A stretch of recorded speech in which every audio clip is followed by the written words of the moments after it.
আসসালামু আলাইকুম।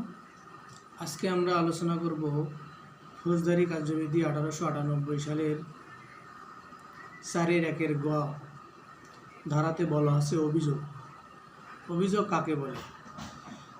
অভিযোগটা হলো যদি কোনো ব্যক্তি অপর কোনো ব্যক্তির বিরুদ্ধে বিচারকের নিকট সুবিচার পাওয়ার আশায় কোনো নালিশ করে থাকে, লিখিত বা মৌখিকভাবে কোনো নালিশ করে থাকে, তাহাকে অভিযোগ বলে। আমি আবারও বলি, যদি কোনো ব্যক্তি অপর কোনো ব্যক্তির বিরুদ্ধে বিচারকের নিকট সুবিচার পাওয়ার আশায় লিখিত বা মৌখিকভাবে যে নালিশ করে থাকে, তাকে অভিযোগ বলে। এটা ফৌজদারি কার্যবিধি আইনের 1898 সালের 4-1 গ ধারাতে বলা আছে। আসসালাম।